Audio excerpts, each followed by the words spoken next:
एक मला सांगा, मी पण गृहराज्यमंत्री होतो. गृहराज्यमंत्र्याला अधिकार असतात.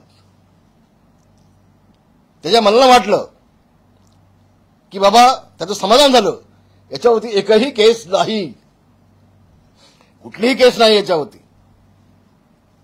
आणि तो एक शिक्षक असेल, एक बिल्डर असेल, कोर्टाने त्याला क्लीन चिट दिली असेल, तर गृहराज्यमंत्री निर्णय घेऊ शकतो. तुझ्या बापाला तुला विचारून घेणार नाही निर्णय. हा आणि बोलाता हे आमच्याकडे आलंय, हे निर्णय घेऊ का, तुला विचारायचं का रे?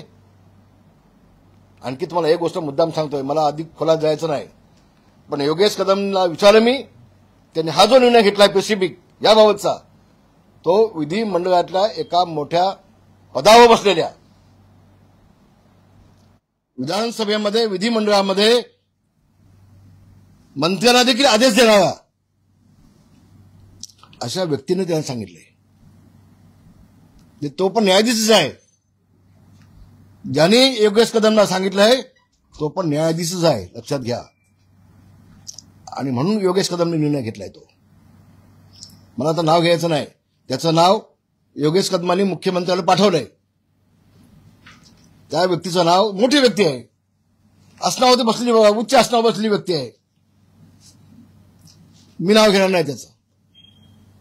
मग अशा व्यक्तीने सांगितल्यानंतर आणि त्यांनी शिफारस केल्यानंतर त्याच्या दृष्टीनं ही व्यक्ती ही स्वच्छ असेल, असं असेल तर गृहराज्यमंत्री निर्णय घेतला आणि समोर कागदपत्र सगळे होते. पण फक्त योगेश कदमचा राजीनामा बस.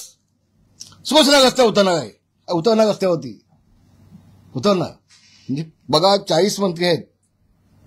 अनिल परबला पहिल्या दिवसापासून फक्त योगेश कदम, पहिल्या दिवसापासून फक्त योगेश कदम. त्याचा अर्थ काय महाराष्ट्राला कळत नाही का? समजत नाही का? आणि म्हणून योगेश कदमांनी जो निर्णय घेतलाय त्याचा खुलासा त्यांनी केलेला आहे.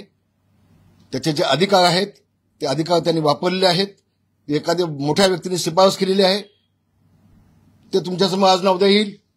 मुख्यमंत्र्यांनी त्यांनी सांगितलेलं आहे. तर हे काय सांगतोय माकड?